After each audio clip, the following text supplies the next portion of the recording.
Hello, church, and welcome to another daily devotional. Today, I'm going to start, and you're going to know these words right away. The Lord is my shepherd, I shall not want. He maketh me lie down in green pastures. He leadeth me beside still waters. He restoreth my soul. He leads me in right paths for his name's sake. And yea, say it with me, though I may walk through the valley of the shadow of death, I will fear no evil, for thou art with me. Thy rod and thy staff, they comfort me. Now, it might surprise you that this, one of the most well-known verses of all of the Bible that you've heard at funerals and in church, maybe even memorized at a confirmation class, is not literally what it means in the Hebrew. What we call the valley of the shadow of death is really, in Hebrew, the valley where it is darkest, the absence of light, deepest of dark. In other words, quite literally, we might say it in English, the valley where we're walking through the tunnel and we can't see any sign that there's light at the end of the tunnel. When everything seems hopeless, fearful, anxiety-laden, maybe like right now, when I talk to most of my neighbors and friends who are worried. They're worried about COVID. They're worried about elections. They're worried about violence and Antifa and Proud Boys. And they're worried about the state of the country. They're worried about whether the mail's going to come on time. They're worried about things falling apart. One of the reasons why we took this topic this week, be not afraid. It's one of God's refrains. It's the most common thing God says to people when God shows up. And people are like, whoa, what is this? And God says, it's me. Don't be afraid. Well, let's unpack that for a minute. Though you may walk through the valley of the darkest night, the valley where you cannot see the light, though things and times may be feeling like the walls are crumbling in, don't be afraid. Why not?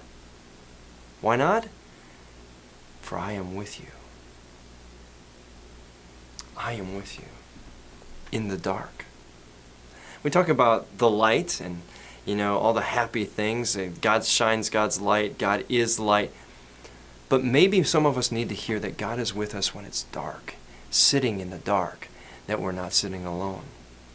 That when things are fearful and scary and unhinged, God says, I've got you.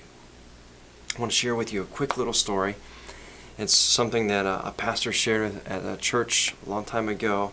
And a child, the house is on fire, and a child is still left on the second floor of the house. The firemen have come.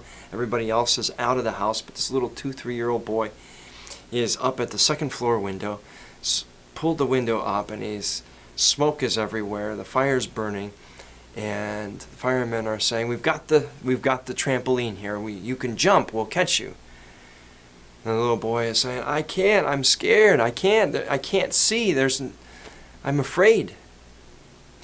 And he doesn't know the firemen. They're strangers. So his dad says, hey, jump. The boy says, I can't see you, Daddy. I'm not jumping. I'm scared. His daddy says, but I see you. And I've got you. Jump to me. I've always found that story really powerful. Because it's true, we can't see what's going to happen tomorrow.